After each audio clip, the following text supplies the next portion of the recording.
Well, faster, my good afternoon. Welcome along to Friday's Mannin Line. Alex in the chair through until 1 o'clock this afternoon. It is an open line on 66 13 68. Always lovely to chat to you on the phone. So please do give me a call if you'd like to discuss your opinions on any topic of Ireland life. As I mentioned at the top there, is the Treasury's involvement in the business case for the horse trams the biggest fudge in Manx politics? And does it lie at the feet of the 3 Treasury members? And is it a bigger sign of integrity in our politicians? You can ring up about that. Also, there has been a number of government reports released. The final report on the Island Plan.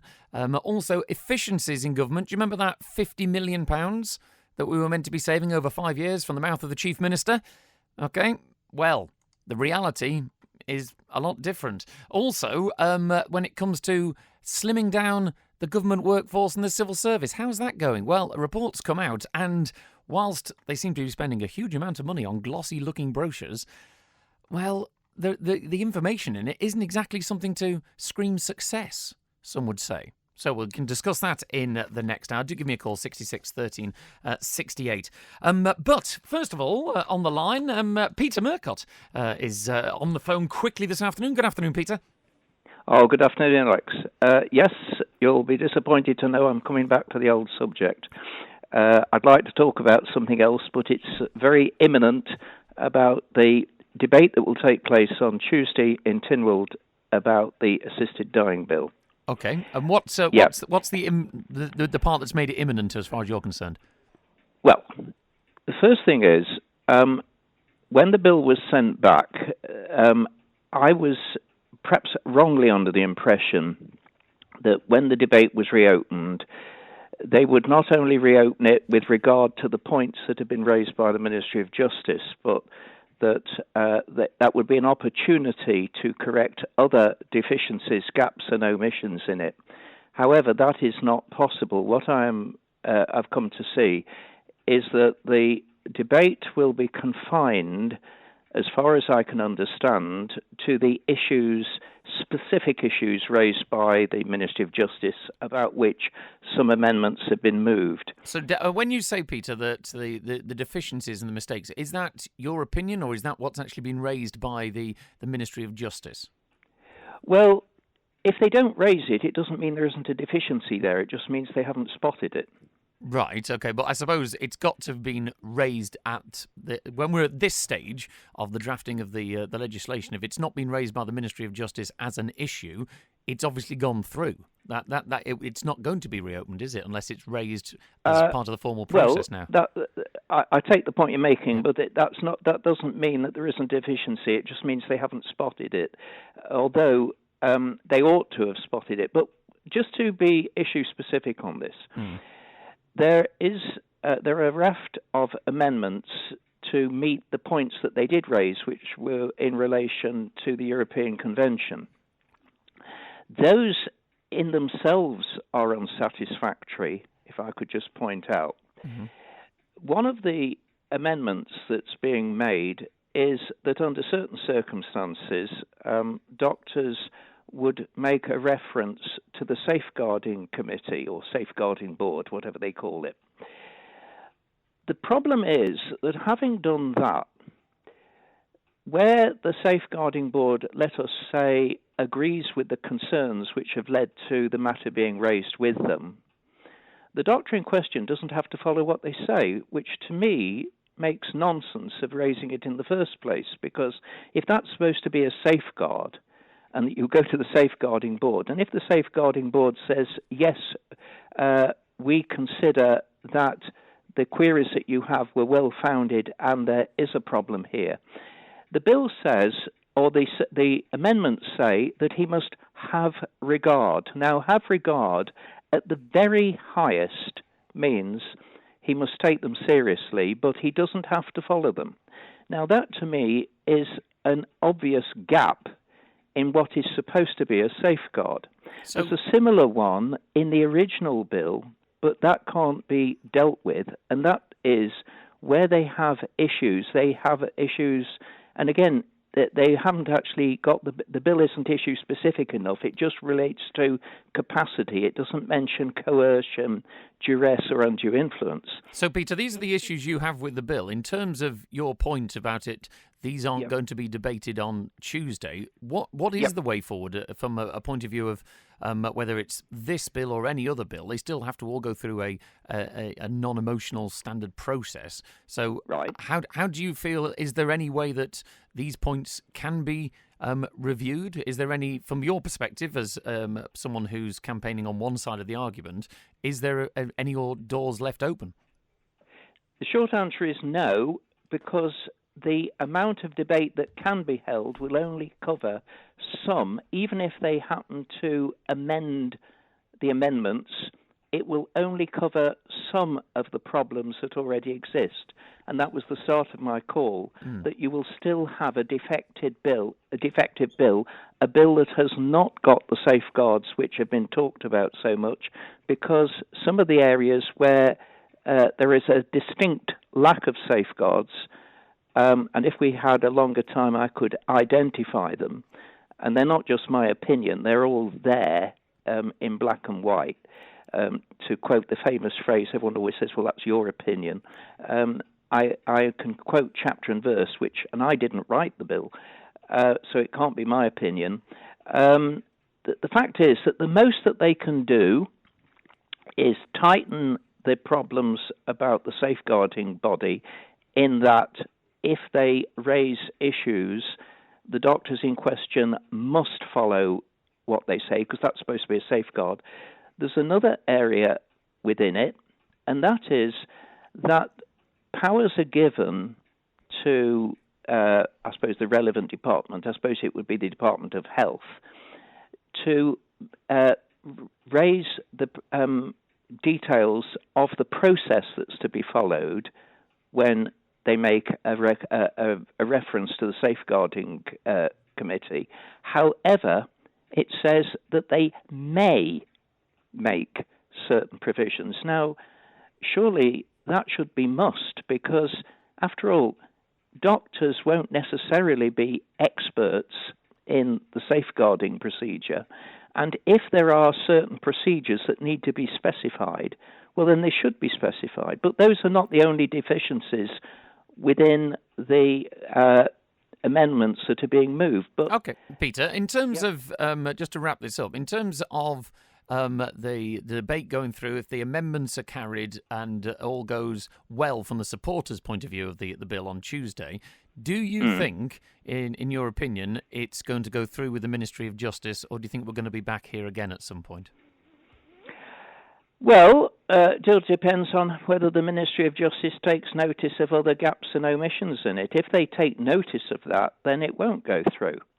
If they don't take notice of the further gaps and omissions, then you can't 100% say it will go through, because remember, the Ministry of Justice, it is considered by officials of the Ministry of Justice and one of the MPs who is in charge of this area, but it ultimately has to go to the Minister, or we used to call him the Lord Chancellor, for a final decision, and nobody knows what decision he takes. So I suppose, in answer to your question, there is always a possibility that the man at the top might decide that it's still not fit for purpose, and if he did do that, he would be taking the right decision. The only thing that I can suggest, that I think that those MHKs who consider that the present opportunities for amending it are totally insufficient, the only thing that they can do effectively is to vote against whatever's being proposed, not because they're necessarily against them, but because they're against the fact that the bill is still not fit for purpose, whether it has those amendments or not, for the reasons that I've described. Okay, well, thank you very much, Peter, and thank you for keeping us up to date. Lovely to have your call. Peter Murcott there with his opinions on the assisted dying bill that's going to be returning to the Tynwald chamber on Tuesday. And if you take out the emotive arguments on both sides, there is the element of possibly, is this just badly drawn legislation? It's been so driven by emotion on both sides of what we want to see out of this legislation or what we don't want to see out of this legislation. Is that the reason the Ministry of Justice have thrown it back, going, actually, come on, guys, we don't want to be marking your homework? And is this another rush attempt to try and do it before the end of the Parliament, to try and get it right? Is that the situation? Well, I'd be interested in your opinion. 66 13 68. Now, as you heard at the top of the programme in the news, a heritage campaigner who's been campaigning for the reinstatement of the horse tram tracks between Castlemona Avenue and the Sea Terminal says a business case for the project is the biggest fudge he's seen in Manx politics. Charles Gard, MBE, has been reacting to the publication of the document, which will be the subject of a supplementary order paper at this month's sitting of Tynwald if the members vote to accept it. And Mr. Gard is very concerned by the approach. We've been waiting for months, actually for years, for this, and here it is at last. And it's going to be debated in the next sitting of Tynwald. So, is this a moment for celebration, for joy? Well, no, actually, because in my humble opinion, this is the biggest fudge I've ever come across in all my years of following Manx politics. Not so long ago, the head of Isle of Man Railways, Andy Cowie, was on the Mannin Line, the end of April. And he said the report's on its way and it's going to cost about £2 million. Now, that's a lot of money. But many people said, just get on and do it. But now that you look at it, it's not £2 million, it's gone up to £3 million. So in the last few weeks, they've added another £1 million. How can this be? Well, apparently, it's at the insistence of the Treasury, who've recommended an optimism bias of 50%, a contingency. And what is an optimism bias? Well, I've looked it up online, as I'm sure other people have. And in effect, it's the Treasury saying that the Department of Infrastructure are being optimistic in being able to put this project together on budget and on time for £2 million. So we're going to throw another £1 million at them so that they can overspend whatever they want up to that figure. It's just extraordinary. And where the Treasury got this idea from? Well, apparently they are using the UK's recommendations on optimism bias. And I've looked that up as well. It's very easy. It's in the UK government's Green Book, published by HM Treasury. And in it is guidance on how to appraise and evaluate public sector projects. And in that, a standard project has a contingency of up to 24%. Not 50, 24. And who's going to do the work? Well, according to this here, the report states that there is an existing team who are delivering the department's annual rail track renewals programme. The team have a proven capability. So it's actually local people who know how to do the job. And yet we need another £1 million in case it all goes wrong.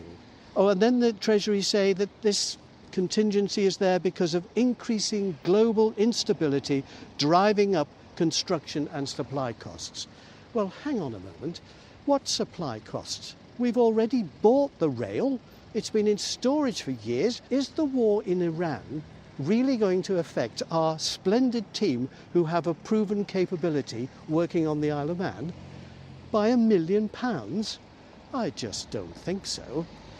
If I was cynical, I would say it seems to me that the political members of the Treasury, Mr Thomas, Mr Andrew Smith, Mr Clewitt, don't want this to happen. They're going to frighten everybody off by saying it's going to cost £3 million. And you might think that this little report is going to be put to Tynwald by the Minister for Infrastructure for approval so that he can just carry on with the job. But oh no, that's not what's going to happen. Just believe this. This is the motion he's moving. The Tynwald notes the draft business case. It just notes it. It's not going to approve it, it just notes it. What it says, oh yes, there it is. Yeah, I've seen that, okay. It's a draft business case. The word draft isn't mentioned anywhere in here. After all the years they've been preparing this, after all the months that this has been honed, they want now to carry on talking about it. For how long? There's no time scale. For months, for years? Will it go up to £4 million?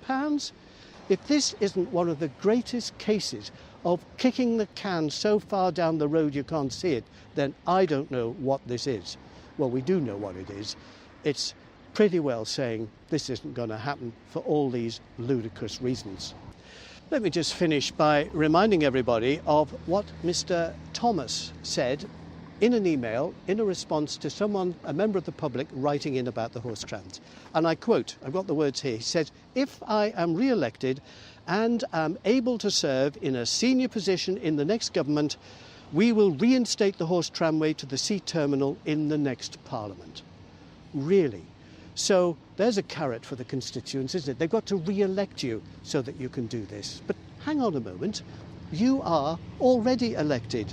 You are in the House of Keys. So that's number one ticked. And secondly, you are serving in a senior position. You're the Treasury Minister. So everything in this paragraph actually exists at this moment.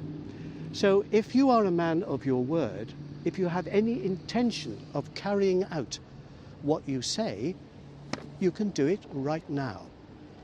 What we need now is a member of Tynwald to stand up in this debate and move an amendment which says simply Tynwald approves this business case and instructs the Department of Infrastructure to get on with the job as soon as possible. There we go. That's Charles Gard there reacting to the publication of the document. The Treasury and the Department of Infrastructure have been approached for comment. And I also emailed directly the members of the Treasury, Chris Thomas, Andrew Smith and Gary Clewett. Haven't heard anything back from them. But what's your opinions on this? OK? Is it right? Is it basically... It's like Emperor's New Clothes. They keep on swearing over the years that they're doing the right thing and it will happen. And you're sitting there going... Almost you want to scream at them and say, can we have a bit of integrity and some honesty? And will this debate actually show which one of your MHKs, have integrity and honesty and which ones possibly might not have? Well, we're going to find out. Howard's on the line. He wants to talk about this very topic. Hello, Howard. Thanks for waiting. Hi, Alex. Yeah, my good friend Charles Gard there has just put it much more eloquently than I could ever do. But in the terms of a layman, it's a cock-up. That's language that most people understand. And somewhere, what I was saying yesterday to Andy, is there is person or persons, and I'm looking now towards the Treasury Minister and some of the sidekicks that's with him, are holding this back. Because on one of the news on the internet, with local programs, because this hasn't been on the register of business for 4 weeks, members will first have to vote on suspending parliamentary rules in order to consider it. So in other words, they've got to go down a road that can be kicked into the more long grass before they will even consider it. And they said, when the court sits this month, Infrastructure Minister Tim Krukall wants to lay a business case for the project and have members vote on it.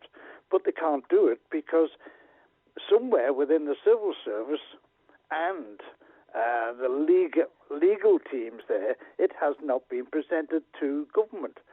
So this is another hurdle. And as I said yesterday, there is somebody there with this cunning plan. Well, it's interesting, Howard, because when you look around a lot of the comments we get in, the comments online, or speak to members of the department lower down, as it were, fingers are pointed all over the place. I mean, the gentleman whose fingers gets pointed at a lot is Jeff Robinson, who was the Director of Highways and in charge of the Promenade project when it was de-scoped. He's now the Deputy Chief Executive of the department. I've said many times on Mannin Line, if he would like to come on and defend the position of the department where it comes to why this has taken so long, and he's never accepted that invite. No, they're hiding behind the hedge. Yeah, but also there is the other side of things, which is that I suppose with collective responsibility that comes with Comyn, the man at the top, Alf Cannon, if he turned round and said, actually, this needs to happen, that I'm almost giving a get out of jail free card here, or suggesting it for the Treasury Minister. If he's been told by the man at the top, this is what's going to happen, and you're going to take the blame for it, well, that's another route. It's a case of that actually someone somewhere is not pushing this through.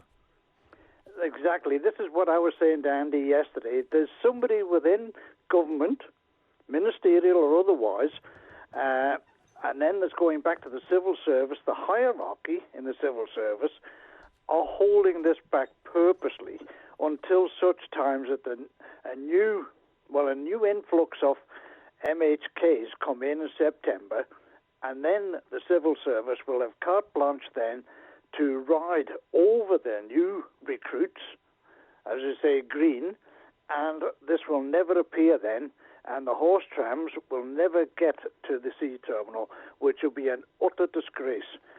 And they will then have achieved what they set out to do. Do you think... it's totally wrong. Well, in your opinion, Howard, do you feel that this whole affair, because it's become more than horse trams now, because it's become so blatant that it's eroded any trust in politicians and government. In terms of the principle of the matter, do you think it shows Tynwald to be either, lacks integrity in areas, or do you think it's the fact that Tynwald hasn't actually got any power because it keeps on getting ignored, and it doesn't seem to... The government seems to ignore Tynwald, so it makes you wonder what's the point of the highest court in the land? Well, we had a similar situation with the ports and that's the airport and the harbours. And Michelle Haywood openly admitted on the radio and in the papers that Douglas Harbour had not been dredged for at least 5 years. And what happened? We got a new boat, and she couldn't get in and out comfortably.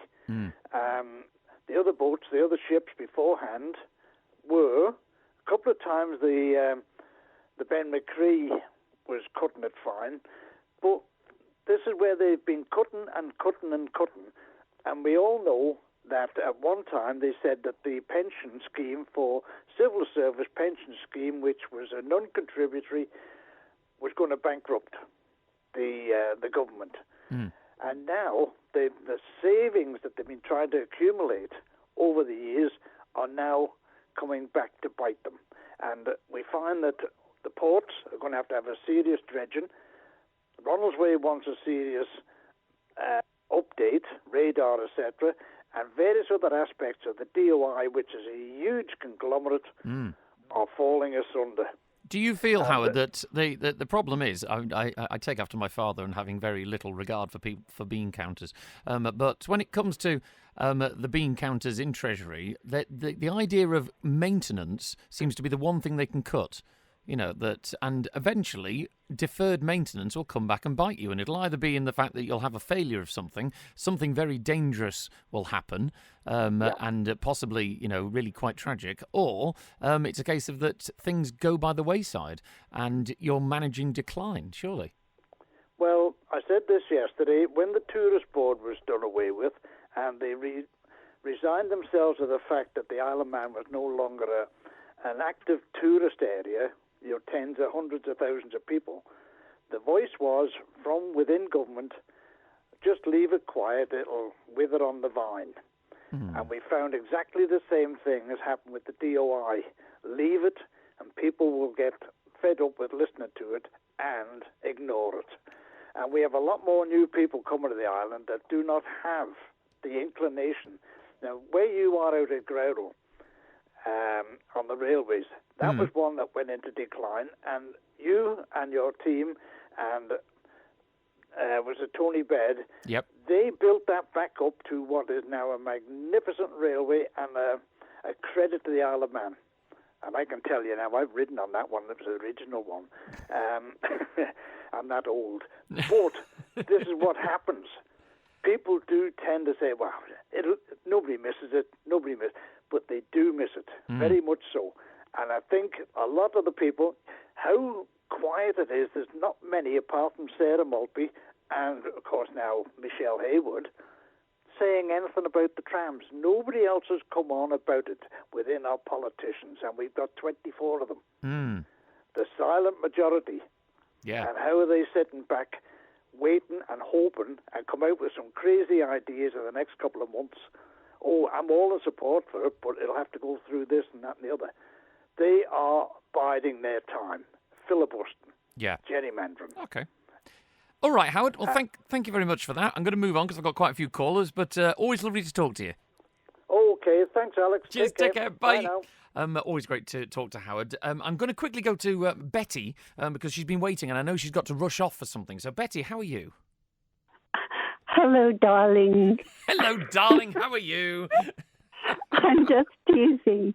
Actually, I just have to say about the assisted dying bill that I do appreciate that points need to be made, but I just have one thing to say. Okay. God save us from religion.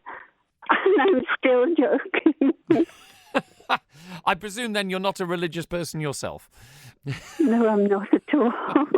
But I do like to joke, you know. I'm from Liverpool. Oh, well, I have to. I was going to say, if you're from Scousland, you'll have a great sense of humour. Thank you, Betty. Lovely to hear from you. And I hope your appointment goes well wherever you're off to. Cheers. Oh, thank you. Thank you. Bye-bye. Always lovely to have a bit of a laugh with Betty. We like having Betty on. Right, we've got Julian waiting patiently. We'll talk to him just after this. Manx Radio Summer of Football, brought to you by Walton's Electrical Store. And as all the action begins across the USA, Canada and Mexico, we've teamed up with Walton's to give you the chance to win a 55-inch TV. To win, all you have to do is work out the famous footballer in the weekly post that will be pinned to the top of the Manx Radio Facebook page. Then listen out to greatest hits every weekday evening from 7 and Saturday live between 1 and 5 each weekend until the 19th of July for your chance to get your name in the big prize draw. Enjoy a better picture with a new TV from Walton's. For perfect football enjoyment, Walton's have offers across a wide range of TVs and electrical items in store. If you have children, pets or a house, talk to Peace of Mind about a will or power of attorney, which will help family members when it matters. Prices from $199 plus VAT. Find us on Facebook or call 632 610. Jeffrey, I do love the view from our new sliding patio doors from Spectrum Windows with trees, fields and Snaefell in the distance. Yes, and I've got a smashing view of Madeline. What a beauty. Jeffrey! Don't worry. Madeline's my new prize pig. Look, she's as happy as a pig in muck. Oh, Jeffrey, she is a pig in muck. Improve your outlook with sliding patio doors. Visit Spectrum Windows, the showroom, Derby Road, Ramsey, or call 817777. Carpetland, the carpet specialist with the island's best value carpets in stock, often fitted within a week. Furnitureland for three-piece suites, dining and living room furniture, and a selection of amazing beds. Carpetland and Furnitureland, West Street, Ramsey. The Granite Centre in Laxey. For complete kitchen renovations, replacement worktops, and with over 35 distinct styles and finishes, there's a Kuka instant boiling water tap for every home. Call 612287 or visit thelaxeykitchencode.im today.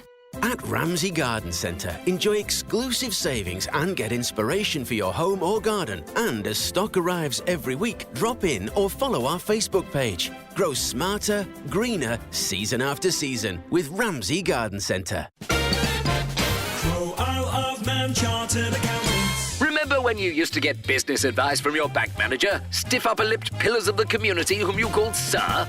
Nowadays, you can get all the advice on every business issue from the friendly, down-to-earth chaps at Crow Isle of Man. And some of the chaps are even women. Imagine! Crow Isle of Man. Global presence, local knowledge. Crow Isle of Man. 627 335. Manx Radio. 25 to 1 on Manx Radio's Mannin Line. Alex with you on the Friday show. And thank you to Gaz, who texted in saying, Government Chief Officer should hold pre-election briefing sessions for all candidates. This would allow candidates to learn about departmental responsibilities and future plans, whilst also giving them the opportunity to ask questions. Better informed candidates would be in a stronger position to explain and justify their manifesto commitments when speaking with others and voters. Thank you for that, Gaz. Yeah, there is a point there, I suppose, of better informed candidates. So basically, when they're making promises, it's whether realistically they can actually be carried out. I mean, I'll tell you now, we will be pushing candidates hard ahead of this election here at Manx Radio, saying, well, how are you going to do things? Okay, but there is the other side of that, Gaz, which is that that there is this impression as time goes on that, the government chief officers need to do as they're told by the parliamentary masters. That's how democracy works. If a government chief officer thinks that, this is wrong or we shouldn't be doing this, if the elected representative says, tough, we're doing it, that's quite frankly how democracy works. Suck it up. That's the point. And I think a lot of problems that people see with the civil service over here is that they're running the show and then the ministers come on to justify it in the Keys or in Tynwald Chamber. And democracy shouldn't work like that. Otherwise, you've got a serious problem. Also, we were talking before, thank you very much to Claire, who sent me a message about the government reports. So the overview of the public service workforce, we're talking about how the civil service needs to be slimmed down, reducing the size of government. In the first 3 months of this year, the workforce has grown by over the quarter by just over 53 full-time equivalent posts. So there's an additional 53 people working in government. Okay, and alongside that, the Island Plan report about savings and efficiencies that the Chief Minister Alfred Cannon trumpeted 50 million over 5 years. Okay, we were going to save. Well, according to this glossy document, and it's full of pictures and it's full of graphs and it's full of lots and lots of stuff. But when you break it down, they've realised in the first year, out of the 50 million over 5, they've realised 4.27 million in savings, of which 1.7 million was the cost of setting up and bringing those efficiencies. So that takes it down to 2.5 million. And then £2.5 million worth of savings, 700,000 of that is the sale of assets. Now, if you're cutting back on your household spending, you don't say, I've managed to cut back on spending by selling the family fortunes. No, that's not a saving. That's a sale of assets. So really, out of 50 million, we're down to 1.8 million. That's it. 1.8 million in 1 year out of the 50. And I'd put it to the government and the Chief Minister, do you define that as success? We will wait to hear. More details, you can find all those documents online, of course, at gov.im. Julian has been waiting patiently, and I always love having a bit of a debate with Julian. Good afternoon. How are you, Julian? I'm all right, mate. How are you? I'm not so bad. Weather-wise, improving for the weekend. Yeah, I know. I'll be out on the bike in a bit. I'm going to enjoy it while it lasts. Definitely, yes. A bit of an update before I speak about the horse trams. Mm-hmm. Sidecars, a recent edition of Motorcycle News, an interview with Ben Birchall, who is not just a racer, but he's also a sidecar engineer, developer and manufacturer. Mm-hmm. I quote from the interview. He said, I expressed explicit opinions that it was wrong to allow floors to be used on sidecars. I've resisted doing it after the advice I took from more than one aerodynamicist. Floors came in last year on 2 sidecars and one of them took off. So I ramped up my opinion that it was the wrong thing to do. People need to understand that this is not the sidecars that are unsafe. It's part of the development that has been allowed that has made them unsafe.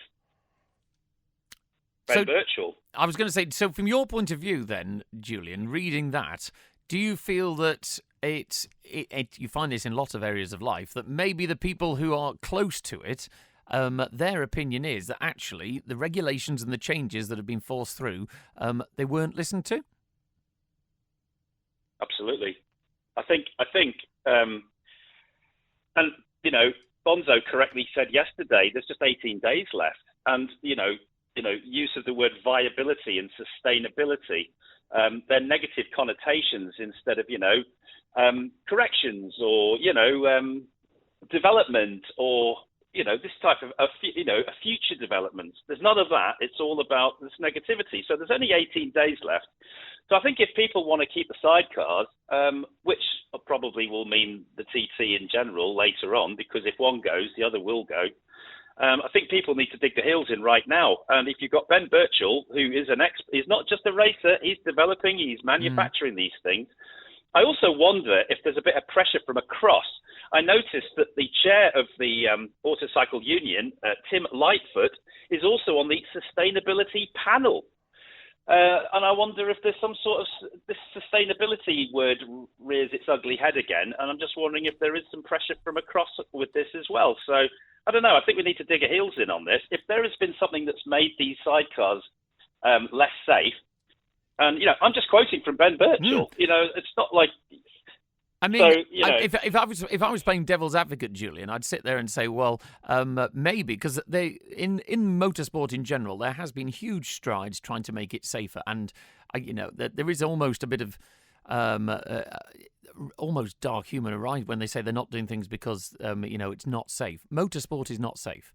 We know that, but they have gone to extreme lengths over the years to change, the types of crash barriers, the vehicles, and various other parts of the racing infrastructure to try and make it safer. Do you think maybe that this was done with the best of intentions, but it blatantly hasn't worked? It was something that looked good on paper and then hasn't worked, and they've had to go back to the drawing board. Well, yeah, but they need to. What about the MGP? I mean, there's plenty of time to get. I mean, if it's a case of unwelding or unscrewing something that's been put on, I mean, why is it hard? It's a few weeks to go before the Southern 100. Why is this difficult? Why are we having 18 days to make to have our say in it? I think the ACU need to be on the back foot here and have to be pressed on this. We can't keep everything's got to be on the table as to what happened. Okay, well, good point, Julian. And what was your other topic you wanted to get onto? Well, horse trams. If this was anything else, we'd be looking at something that's looking a bit fraudulent. We've already paid £1 million for this horse tram, and now we're being told, sorry, mate, it's $3 million. And they're making up all these things about contingency. It's starting to look like fraud, and I'm just wondering. We need to get to the bottom of this, and we can say that there are certain MHKs that aren't pushing hard enough, or they don't want it. But I think the one person that I've mentioned in the past is the person that's been the director of highways for over 12 years, and that's Jeff Robinson. And he seems remarkably quiet on this subject. And he's the mastermind over all of the stuff that goes on to do with the horse trams and the roads and the and all the rest of it. So why is it difficult for him to not come on and explain what's going on, seeing as he's the top of the civil service for this, isn't he? Yes, I mean, I have to say that he's no longer the director of highways. He was promoted after the prom works and things like this. Not in direct relation to the prom works, but he's now the deputy chief executive officer of the department. Emily Curfey is the executive officer. But we have requested officers on the Mannin Line to discuss this in the past, and it seems to be very, very quiet because. The figures you quote there, 750,000 was what was de-scoped from the original scheme to put the horse trams back, and it's now up to 3 million. And it does seem to be a case of, I will quote a text from Andrea, who just sent it in. What progress was made on finishing the horse trams during the previous DOI administration? Nothing's been done. Funny, isn't it? Yeah. It's only a few % difference between the cost of those rails and that seawall by the War Memorial, isn't it? Funny that. I couldn't possibly think what you're alluding to there, Julian. But yes, they are very similar cost. The seawall that's still not finished. I'm waiting for the artworks. It's going to be beautiful when it's done. Yeah, I wonder how much the artworks are going to be by the time they get it done. The inflation rate on this island. I mean, what is the inflation rate on the horse tram rails? I haven't done the calculation on that one yet. I think I need a wider calculator. Well, exactly. Julian, I'm going to move on because I've got Bonzo on, but lovely to chat to you. All right, thanks very much. Cheers, mate. Take care, bye. Always great to chat to Julian. He's off out for a little ride on his bicycle. A few of your texts coming in saying, Sarah says, we've seen delays and difficulties with projects such as the new school, Castle Rushen High School, tram tracks, the High Street in Peel. Given that track record, how can the public be confident that the assisted dying bill would be implemented effectively? Now, that's an interesting point, isn't it? The principle and the bill of assisted dying, and then you sit there going, how's this going to be implemented? Because on the other hand, if you take away assisted dying and then ask people's opinions on Manx care and the state of nobles, and you get very different opinions when it comes to level of trust. isn't it? So it's a good point, Sarah. Thank you very much for getting in touch. Where is it? Rich says, there have been long-standing delays to the horse tram reinstatement, and many people would like a clearer explanation as what has held the project back and why progress has taken so long. The island has a large number of skilled railway volunteers. Oh, thank you. And some may wonder whether greater community involvement could help deliver projects more efficiently and at a lower cost. I could give you my opinion on track work as someone who lays it, and yeah, I'm a bit baffled by the project, if I'm completely honest. But I think the point is that the money has already been there, and it's a case of that it should be done. Okay, we've already paid for it. Thank you very much to Steve, who says, once again, this is very simple. Peter, I presume he's referring to Peter Murcott, who rang earlier, is able to not have assisted dying now. Peter will have the option to not have assisted dying if the law is passed, and I feel it's totally correct that he has this choice. However, because of his own religious beliefs, he is trying his very hardest to prevent other people from having the same choice to decide how to end their own lives. It's completely wrong for him, this is Steve's opinion, to try and take other people's choices based on his own religious beliefs. The legislation detail he insists on going into are really just a smokescreen for this. He will never be in favour of assisted dying due to his religious beliefs, but trying to impose that on others is wrong. Once again, Steve, in your opinion, in a free society, Peter is as free to express his religious beliefs as much as you are free to express yours. And he's free to campaign on it as well, as much as other people are. That's what makes a free society. Otherwise, it becomes a persecuted society. And if he's not allowed to express his religious beliefs, it would be the same as saying that there should be prejudice for everything else, beliefs, gender, colour of skin. So he is free to have that opinion, as are you, Steve. So thank you very much for your opinion on that. Bonzo's coming up after this. Healthcare can often feel disjointed, uncoordinated and lonely, especially when off-island care is required. That is not the case at Clinic Savoie. With clinics in Douglas and Ramsey, Clinic Savoie is the first private integrated healthcare service to bring together Manx GPs, specialists and carefully selected partners who all work together to ensure your care is completely focused on you. Call 682,000 or visit clinicsavoie.com. Take the next step with Clinic Savoie. Financial Options and Chase Wealth Solutions are committed to quality financial advice for the whole island. We have opened a new office at the Mountain View Innovation Centre in Ramsey, where we offer mortgage advice on Mondays and life assurance, investment and pension advice the rest of the week. Call 640-350 to book. Financial Options and Chase Wealth Solutions, serving the whole island. Chase Financial Services Limited, trading as Financial Options and Chase Wealth Solutions, is regulated by the Isle of Man Financial Services Authority. Spring into summer and refresh your home at Miller Chaps. With 2 abundant floors bursting with special promotions on sofas, dining and conservatory furniture. Amazing savings on stressless chairs and sofas and dining furniture up to 40% off. Half-price rugs, offers on curtains and wallpaper to match, and great offers on Parker Knoll, Urquhart and home office furniture. Lighter nights and brighter days. Make the most of them with Miller Chaps of Ramsey. Spring is in the air, so it's time to treat yourself to a powerful new Honda at Riley's Garden Centre. Yes, right now, Riley's have massive savings across Honda's lawn and garden range. Save up to £300 on robotic mowers, £345 on petrol lawnmowers, and £785 on lawn tractors. T's and C's apply. Open 7 days a week on Cool Road, Braddon, or browse online at rileys.co.im. Riley's Garden Centre. Everything for the great outdoors. When the Mannin Line's not on air, call Manx Radio to leave your opinion for broadcast on 682 631. Yes, about just over 10 minutes left on the Mannin Line with Alex today through until 1. Beth Espy will be with you on 1 to 3 after that. Mark Burrows with Feel Good Friday from 3 through until 5. But Bonzo has been waiting patiently. Thank you, Bonzo. Good afternoon. How are you? Yes. What ho, lovey darling, yes. What fettle, bonny lad? What? You're talking in very, very strange language. How are you, sir?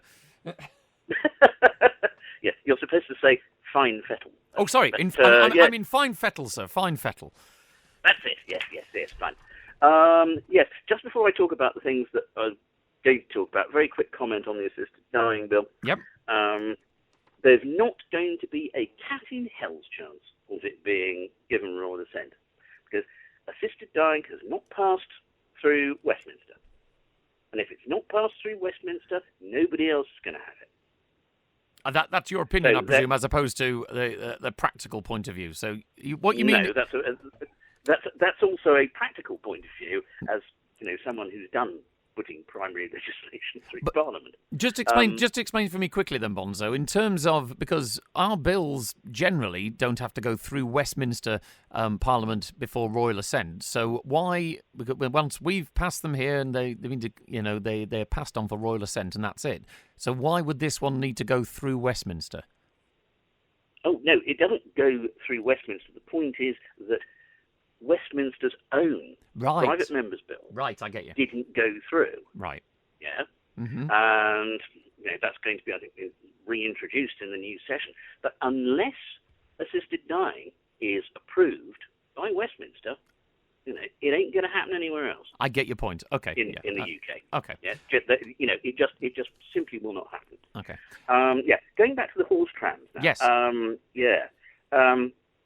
The reason why it's £3 million is because of a particular principle that Treasury kind of have decided that this is something that they will defend at all costs, and this is the hill that they will die on.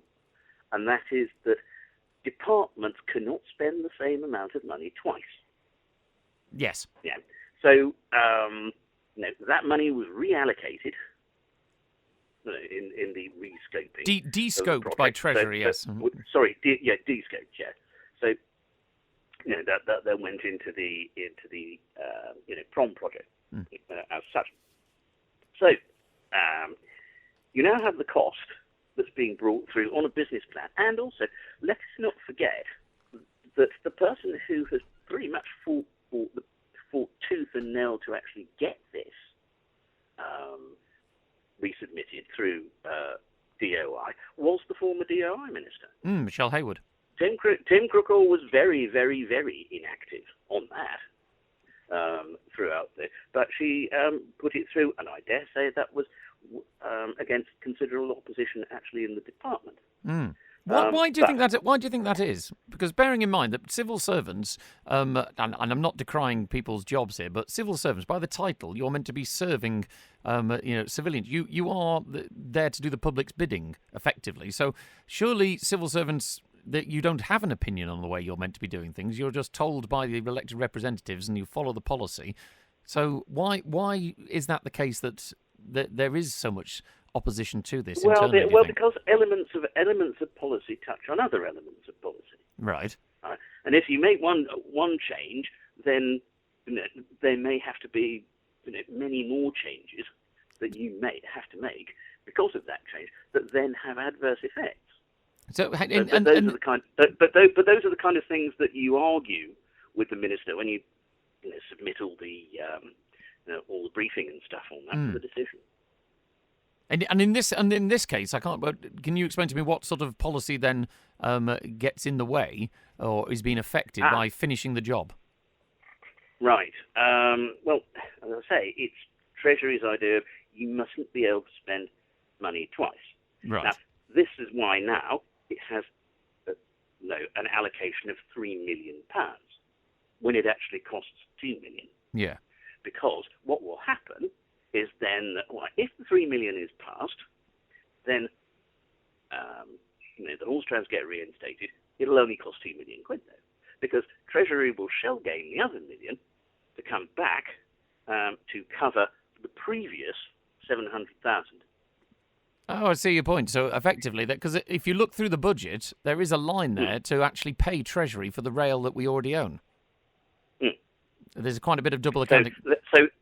So that then allows Treasury to enforce the principle that departments can't be given money twice. Okay. Because their idea will be, thin end of the wedge. Where would it stop? Well, we'd just be writing checks all the time. So Bonzo, and a final one then, from your perspective, because there's lots of finger pointing. It's become blatant now that if you went and talked to anybody when it comes to a politician or officers, that you can't seem to really trust their word on on this issue. Where do you think the villains lie in this whole saga? Well, it has to go back to the the original de-scoping, and those who were concerned with the original de-scoping. Okay. Well, thank you, Bonzo. Just to make you aware, and other listeners, whilst you're on, I've just been informed that there's actually going to be a story on Manx Radio on Monday about assisted dying and if it will get royal assent. So we're going to be exploring that on Monday's Manx Radio. So stay tuned for that on Monday, Bonzo. Yep, I certainly will. Cheers. Nice to speak to you. Take care. Bye. Lovely chat to Bonzo there. Yes, and as I mentioned, we have got a story exploring that about assisted dying and if it will get royal assent. That's going to be coming up on Monday on Your Nation station. A few texts. Thank you to Stuart, who's been on.